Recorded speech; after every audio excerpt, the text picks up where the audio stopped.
Okay, guys, basic Photoshop or Photopea, basic image editing adjustments. You have two files that you've downloaded, and we're going to start with the really dark one. So it's in my downloads folder. It's image 0753. I should have renamed these, my bad. And I'll open it up in Photoshop. And my screen's frozen, so let me unfreeze the screen. There we go. Okay, so this is an image that is way too dark, and your photographs, you may get images like this. So there's a term that we haven't really talked about yet called dynamic range. Dynamic range is how much your camera can pick up the difference between white, very bright colors, very brightness, and dark. Your eye, the one in your head, is a way better at dynamic range than any camera that exists. Our eyes can see a huge range between really bright and really dark. Cameras can't. Cameras can't see that big of a range. So here we have a sky that was so bright that it caused all of this stuff underneath this area here to be in shadow and be way too dark. And your image is not very good. So the first thing you probably might think is, well, we'll just adjust the brightness. So the first image adjustment we're going to look at is underneath Image and Adjustments. And very top there, you're going to see Brightness Contrast.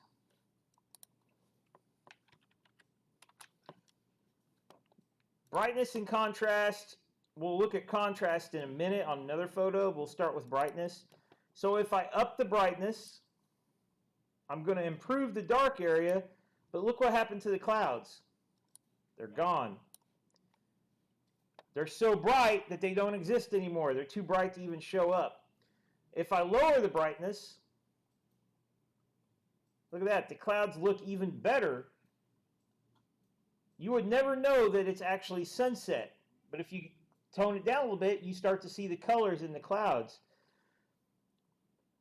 But we can't show them both at the same time. Or can we? We can, if we know how to do it. So your TV at home, you may be familiar with the term HDR. Ever heard of that? Anybody? Kind of. High dynamic range. Video games are getting into high dynamic range now. I've been seeing that term more and more in video games. So what that high dynamic range means is that you have you can show more range between white and black and get an image like this to look better. So let's go, we can do that in Photoshop. Image, adjustments, and instead of brightness and contrast, if you keep scrolling down, right here you're going to see shadows and highlights. And guys, if you're using Photopea, I'm going to show you got the exact same adjustments inside Photopea. Okay, your shadows and highlights panel is a lot more complicated. Yours might look like this.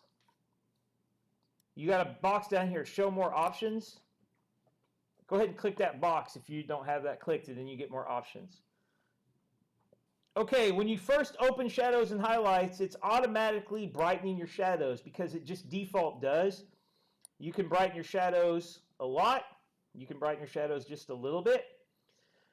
So what this adjustment does is it's an individual brightness or darkness adjustment only for certain values. So in this case, we're only taking the darker values and making them brighter.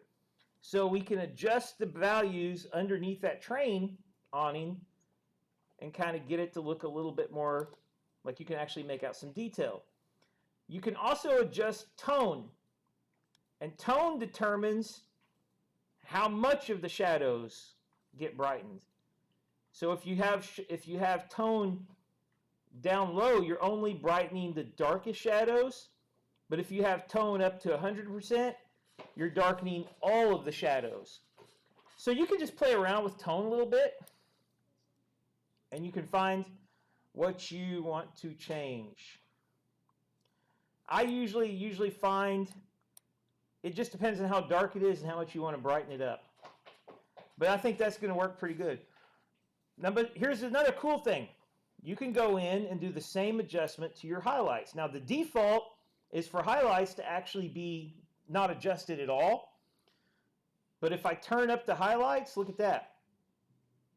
Boom. I bring the color back into the clouds because now I'm actually darkening up the highlights a little bit and bringing the highlights down. And then I can play around with tone to determine how much of the highlights I want to bring down. So I want to bring down more highlights by more power to get that orange glow in there.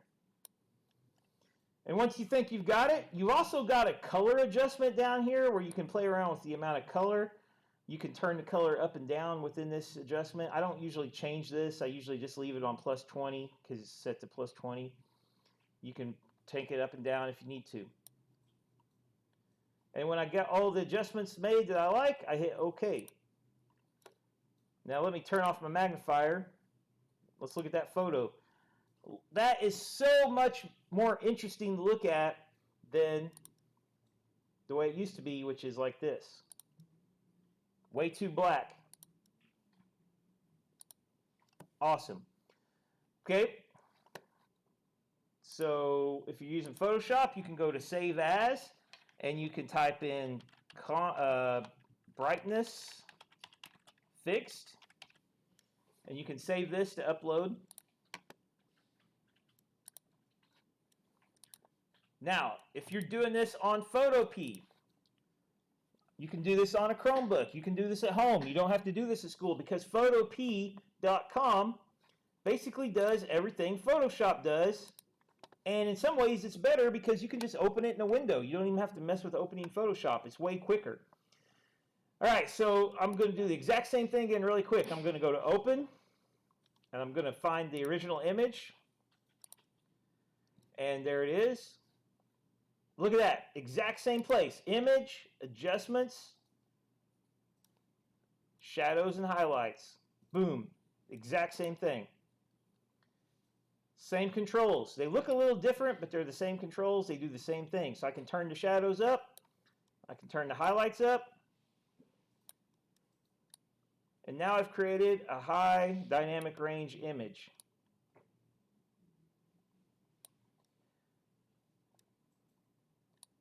I need to turn color to plus 20 to get that same more colorful look that I had in Photoshop.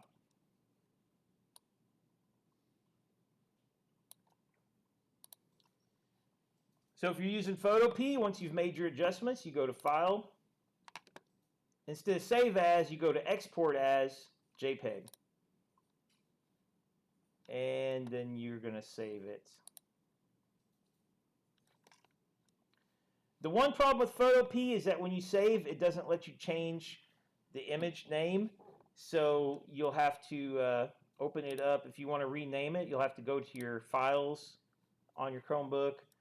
You should have two versions of it like that now, a dark version and a light version. You can rename it to brightness fixed 2. Okay. So that's brightness and then shadows and highlights. Shadows and highlights can make your pictures way, way better if parts of them are too dark or parts of them are too bright. So, next thing to look at, and this time I'll start with Photopea and then I'll show you in Photoshop. Contrast. Close that one. So I'm going to open the second image, which is a bunch of crazy words, but it's like a bridge and it's black and white and it looks like this. This is a very low contrast image. Contrast is the difference between white and black. More contrast means you have more differences between white and black. Less contrast means the image looks more gray. Does this image kind of, with all this gray, kind of give you, any of you guys, kind of like an idea, maybe a feeling, or kind of what does it change the image a little bit? Any ideas kind of what it does to it? Makes it look a little creepy. It does, yeah. It gives it a foggy, creepy look, like something a little bit sinister is going on. And that's great sometimes, but sometimes that's not what you want, because also it does make it look a little bit unclear. So we can increase contrast really simply just going to Image, Adjustments, Brightness, Contrast. And then if you turn contrast up, The darker grays become black, the lighter grays become white. You get less values, but you get stronger ones. If we turn it down even more, it turns into a gray mush. You can also maybe make slight adjustments to to your brightness, because maybe it's like, it's still a little too bright. So you can adjust that a little bit if you need to. Like, I think, like, go down a little bit on brightness. I like the 100% contrast on this image, because it does start to look more interesting when it has darker shades. But if that's too much for you, you don't have to go to 100. You can go maybe like 75 or something. And same thing, I'm gonna export that as a JPEG and save that image. In Photoshop, it's the exact same control,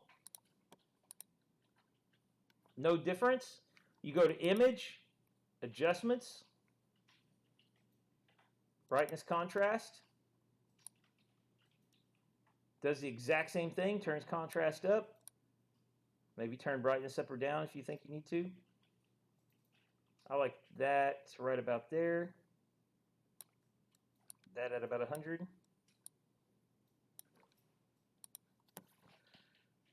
Right, there it is. Save it. Upload it. You get 10 points for each one. Call this one Contrast Fixed.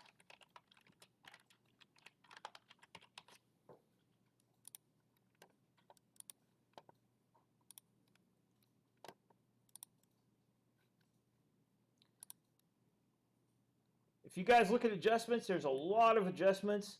A lot of them have to do with color, but there's a lot of other things that you can do to your images. It's fun sometimes just to play with adjustments and see what they do. For example, I really like to play with threshold, because it turns everything into either white or black, and you can play around with that adjustment. It doesn't always really look good, but sometimes it can create some really interesting effects or images. Lots of fun, lots of things you can do under adjustments to your image.